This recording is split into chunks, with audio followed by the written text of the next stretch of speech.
Tahukah kalian bahwa perubahan besar dalam hidup seringkali dimulai dari keputusan kecil yang diambil dengan keberanian?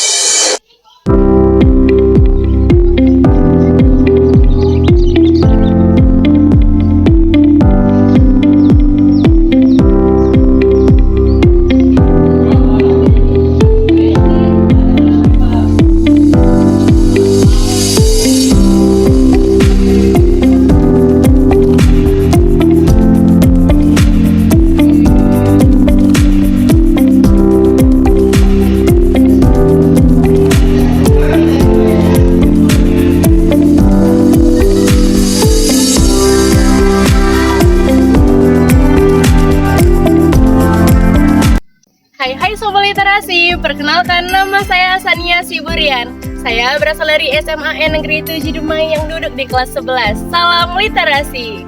Hari ini saya akan membawakan sebuah resensi dari buku yang berjudul Berani Berubah untuk Hidup yang Lebih Baik, karya Mula Sitari dan Yasid Atafsir yang terbit pada tahun 2020. Dengan lembar buku sebanyak 166 halaman. Alasan saya memilih buku ini, selain judulnya yang menarik dan bahasanya yang gampang untuk dipahami, buku ini juga koleksi terbaru di perpustakaan sekolah saya. Buku ini hadir sebagai antitesis terhadap pola pikir instan yang sering menghinggapi masyarakat modern. Penulis mengajak pembaca untuk merefleksikan kembali kebiasaan serta pola hidup yang selama ini seringkali menjadi jerat dalam rutinitas statis. Sebuah kondisi yang menghambat kemajuan personal. Banyak individu memiliki determinasi untuk bertransformasi, namun seringkali terbentur pada kebingungan mengenai titik awal perubahan tersebut. Melalui narasi yang persuasif, buku ini membedah pemahaman bahwa perubahan masif tidak selalu lahir dari keputusan besar yang drastis, melainkan dari akumulasi langkah-langkah kecil. Penulis menekankan pentingnya transisi dari sekedar keinginan menjadi tindakan nyata yang dilakukan secara sadar dan konsisten. Pembaca dituntut untuk mengidentifikasi aspek-aspek krusial dalam kehidupan yang memerlukan perbaikan, serta diberikan metodologi yang sederhana namun komprehensif untuk memulainya.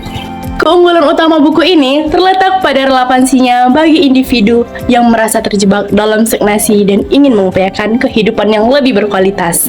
Namun, secara objektif, terdapat beberapa aspek yang perlu diperhatikan. Penggunaan teknik repetisi pada beberapa bagian materi. Di satu sisi, hal ini berfungsi untuk memperkuat retensi informasi bagi pembaca. Namun di sisi lain, bagi pembaca yang menginginkan ritme pemaparan yang dinamis, pengulangan ini beresiko menimbulkan rasa jenuh. Kesan pribadi saya saat membaca buku ini rasanya seperti ditampar di siang bolong.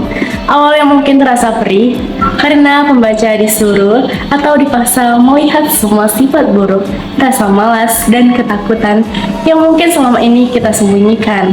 Tetapi satu hal yang saya ketahui, ternyata yang menghambat kemajuan kita selama ini adalah diri kita sendiri. Terlepas dari kekurangan tersebut, buku ini merupakan instrumen yang sangat berharga. Ia menegaskan bahwa kegagalan untuk berubah seringkali bukan disebabkan oleh ketidakadaan kemampuan, melainkan ketidakadaan keberanian untuk mengawali langkah yang sederhana. Sebelum saya menutup resensi saya ini, izinkan saya berpantun. Kapal berlabuh di Pelabuhan Dumai, membawa dagangan dari seberang. Resensi ini saya susun dengan damai. Semoga di hati juri sayalah pemenang. Sekian resensi singkat saya. Terima kasih dan salam literasi. Dunia nggak butuh kamu yang sempurna. Dunia cuma butuh kamu yang berani jujur pada kekuranganmu dan berani bergerak memperbaikinya. Walaupun kamu berjalan dengan langkah kecil yang masih gemetaran. Orang hebat bukanlah orang yang memiliki kekuatan atau kekuasaan, sehingga ia ditakuti banyak orang. Orang yang hebat adalah ia yang tahu dan berani mengakui kesalahannya sendiri.